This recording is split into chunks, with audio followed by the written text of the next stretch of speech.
Hey everyone, welcome to Fortress Feed. Today's episode, The Privacy Paradox, is where we talk about all things privacy, security, and how not to get hacked. I'm your friendly neighborhood privacy nerd, here to guide the way. And I'm Jamie, the one who's here to ask the questions you might be too embarrassed to ask. Like, what exactly is a VPN, and why should I care? We've got a fun episode lined up today, so let's dive in. So Jamie, let's kick things off with a quick question. How much do you think people really know about their privacy online? I'd say most people know as much about privacy as I know about quantum physics, which is not much. I mean, I know it's important, but I'm not exactly calculating particle spin in my free time, you know? Exactly. And that's where we come in. We're here to break down the complex world of privacy into bite-sized, easy-to-digest pieces. And hey, we might even make you laugh along the way. Or at least try to. Attempting humor is half the battle, right? So today we're going to talk about privacy from a couple of different angles. And no, we're not talking about wearing a tinfoil hat or moving to a cabin in the woods. Although, if that's your thing, more power to you. We're talking practical tips for regular folks like you and me, well, and Jamie, on how to protect your privacy without becoming a digital hermit. Okay, so let's start with a big one. Social media. Alex, what's the first thing that comes to mind when you think of privacy on social media? The first thing that comes to mind? Probably that meme of a dog surrounded by flames saying, "This is fine." Because honestly, most people treat their privacy on social media like that, totally oblivious to the fact that everything is on fire. That's so true. We all love sharing our latest vacation pics or that gourmet meal we just whipped up. But what's the privacy risk there? The risk is that you're sharing way more than you realize. Think about it. Those photos have metadata. Your posts reveal your location. Your likes and comments build a profile of your interests. It's like leaving a trail of breadcrumbs for anyone who wants to follow.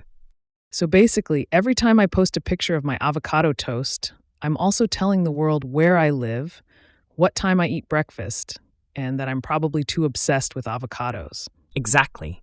And while that might not seem like a big deal, it adds up. Companies, advertisers, and even some less than savory characters can piece together all this information to build a pretty detailed picture of you. And that's where extreme privacy comes in. Right. So what's the extreme take on this? Should I delete all my social media accounts and live off the grid? Not necessarily, though some privacy advocates might suggest that.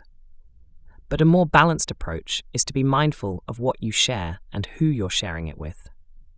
Use the privacy settings on your accounts, be selective about friend requests, and consider using aliases or pseudonyms where possible. You don't have to disappear, but you can definitely be more selective. So instead of posting as Jamie Smith, I could be like Mystery Avocado Lover 123? Exactly. It's all about reducing the amount of identifiable information you put out there. And if you do decide to keep your real name, at least be aware of the privacy settings. Lock down those accounts like they owe you money. I'm on it. So let's talk about messaging. Everyone loves a good group chat, but how secure are those, really? Group chats, the digital version of shouting across a crowded room. If you're not using end-to-end encrypted messaging apps, your chats might as well be written on postcards. So what should we be using? I'm guessing carrier pigeons are out? Yeah, probably not the most efficient.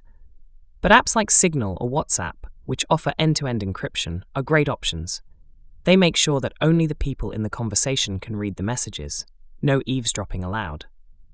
So if I'm gossiping about someone's questionable fashion choices, at least I know it's staying within the group. Exactly. Just make sure everyone in the group is using the same encrypted app, or the weakest link will compromise the whole chain.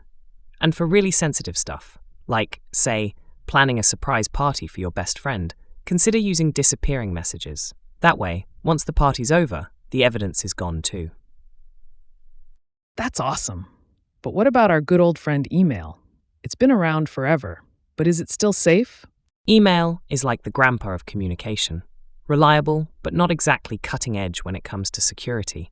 Most standard emails are not encrypted by default, which means they can be intercepted and read by third parties. So what's the solution? Carrier pigeons again? No pigeons needed this time. You can use encrypted email services like ProtonMail or add encryption to your existing email with tools like PGP. And remember, don't use email for super sensitive information if you can avoid it. It's like sending a letter in the mail without sealing the envelope. Got it. No more sharing my secret guacamole recipe over Gmail. But what about browsing the web? How can we keep that private? Browsing is another big one. Your internet service provider, ISP, can see all the sites you visit, and so can the websites themselves. If that sounds a bit creepy, it's because it is. So, what do we do about it? Do I need to wear a digital cloak of invisibility or something? Pretty close. The best tool for this is a VPN, Virtual Private Network. It masks your IP address and encrypts your internet traffic, making it much harder for anyone to track what you're doing online. It's like browsing the web while wearing an invisibility cloak. Awesome. I've always wanted to be Harry Potter. So, any final tips for our listeners who want to up their privacy game? Definitely. The key is to stay informed and be proactive. Privacy isn't something you set and forget. It's an ongoing process. Keep learning, stay curious, and don't be afraid to try new tools and strategies. And if you ever feel overwhelmed, remember, every little step you take to protect your privacy is a step in the right direction. And don't forget to have a little fun with it too, because at the end of the day, protecting your privacy doesn't have to be all doom and gloom. It can be empowering. Absolutely. So, whether you're locking down your social media, switching to encrypted messaging, or just learning more about how to stay safe online, you're doing something great for yourself and your privacy. And that's a wrap for today's episode of The Privacy Paradox. Thanks for tuning in, and remember, stay safe, stay secure, and keep your avocado toast private. Until next time, from all of us at Steel Fortress, stay secure. See you on the secure side.